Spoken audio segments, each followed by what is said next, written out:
I know, a new time about the movies episode. Yeah, I know it's been a couple of days. Like I said, I've been sick the last couple of days, but as you can tell, I am feeling a lot better. So, time to get the schedule back on track here. I've been off a couple of days, so let's just go ahead and jump right on into it. We're talking about the films of October 16th, 1998. We have 6 films to look at, so let's start with the biggest new release of the weekend, and that is Sandra Bullock and Nicole Kidman in the fantasy drama Practical Magic.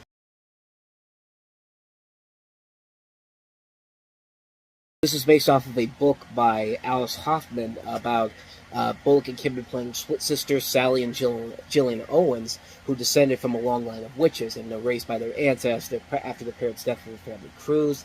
The sisters were taught to use the practical magic as they grew up, and as adults, they must use their magic to destroy an evil spirit before it kills them. So, kind of it's interesting because this came out around the same time as the TV series Charmed on the WB, and it's interesting how you would think that both of these shows both the show and the movie were kind of connected in a way because they came out around the same time. And again, probably not, because Charmed, I think, was produced by Paramount, even though it was released on the WB. But, I don't know, I thought it was interesting that this came out around the same time. Directed by Griffin Dunn, who last did Addicted to Love, which was not a good movie that came out, but, I don't remember too much about this one, but from what I saw from it, I didn't think it was terrible. I think most people went to see it because of Sandra Bullock and Nicole Kidman. I mean, you have 2 dynamite actresses at the time working together here. And it certainly was a lot better than Bullock's other film in '98, Hope Floats, which was just a disaster on so many levels. But this, cool concept, interesting ideas overall, but, I don't know, kind of a generic romantic drama, nothing too crazy in there. Got a good cast to it. Stockard Channing, Diane Wiest, Aidan Quinn, Goran Visnik in there. Don't remember too much about it. Saw it one time, didn't think it was that bad, but it's been a while since I've seen it, though, so I don't really know for certain if it's held up over the years. But that's Practical Magic, so let's go ahead and move on to the next movie, and that is The Bride of Chucky.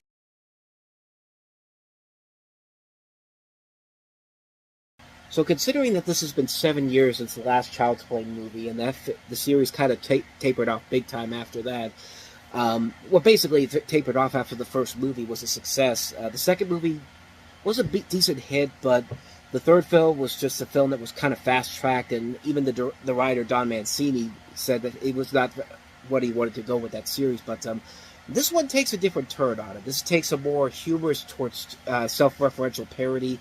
It also departs from the storyline from the first 3 films and basically focuses on Chucky, played once again by Brad Dourif, a doll possessed by a serial killer, and his former lover and accomplice Tiffany, played by Jennifer Tilly, whose soul is also transferred into a doll. And pitch perfect, man. I mean, Jennifer Tilly and Brad Dourif as Chucky and Tiffany just work so well together. I mean, this is a really fun movie, and like I said before, Chucky used to scare the living bejesus out of me as a kid. I remember when I was little and he showed up on Saturday Night Live to promote this movie, I left the room when he showed up on Weekend Update. But I've gone back to it in the years later. It is pretty funny. Like, I do like how Chucky has since become more self-referential than his early days.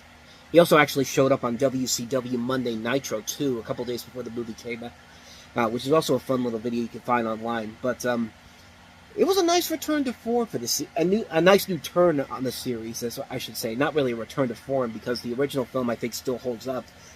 But this is a film that really takes this to another level. I think it works very well with the satirical edge to it. It's directed by Ronnie Yu, who'd later go on to direct Freddy vs. Jason.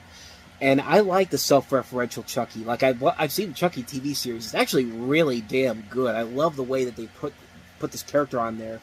And I gotta say, it's a fun little movie. I was really surprised at how much I enjoyed it. I did not think I was going to enjoy it as much as I did here. But yeah, this is pretty fun stuff. Unfortunately, with the next movie, I think they kind of went over the edge a little bit. But still made for a fun film. Bride of Chucky, really enjoyable film. So on to the next movie, and that is Oprah Winfrey and Danny Glover in Beloved.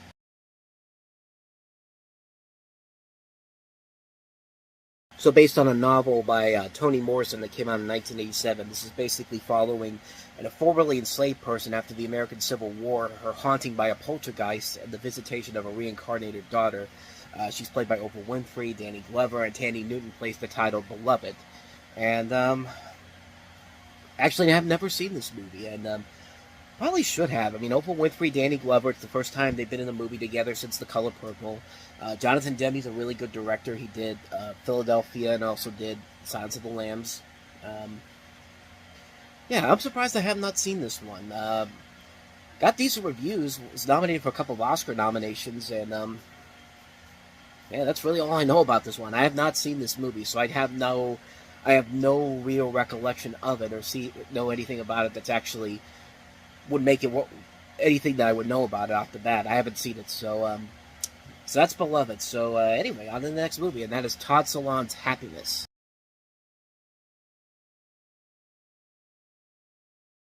Okay, get a little of the synopsis. A woman breaks up with her boyfriend. He thinks it's because he's fat. A man is unable to tell his next-door neighbor that he finds her sexually attractive. An old couple wants to split up, but they don't want to get a divorce. A therapist masturbates to teen magazines. An 11-year-old kid is insecure about the fact that he hasn't masturbated yet. Office workers try to recall the face of a coworker who recently died. A woman is sure that she has everything she could ever want. The lives of these individuals intertwine as they go about their lives in their own unique ways, engaging in acts which society as a whole might find disturbing in a desperate search for human connection. I mean, what the hell did I just read? I mean, but then again, this is Todd Solondz. I mean, this was at a point where Todd Solondz kind of was taking it to another level with his films. I mean, he'd just done Welcome to the Dollhouse, and then started with this movie. His more rather interesting black comedies began to take shape here, and good cast overall. Jane Addams, Martha Boyle, Ben Gazzara, Philip Seymour Hoffman, Jared Harris, John Lovitz, Cameron Manheim, Dylan Baker.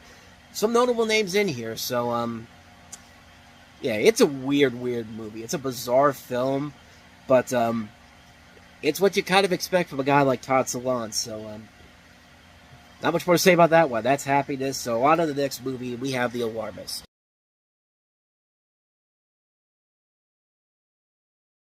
So you've got David Arquette as this guy who decides to become a security system salesman, and he's an instant success, and everything seems to be going great until he discovers there's more to this business and his boss, played by Stanley Tucci, than he previously expected. And sounds like it's trying to be kind of a Pulp Fiction-esque type of film. Haven't heard too much about it, haven't heard a whole lot about it, but you see Ryan Reynolds in there in one of his earliest film roles. Kate Capshaw, Stanley Tucci, David Arquette, like I mentioned before, Michael Lerner's in here, Clea Duvall, some notable names in here, but like I said, I haven't seen the film, so I can't really say if it's any good, so on to the last film, Reach the Rock.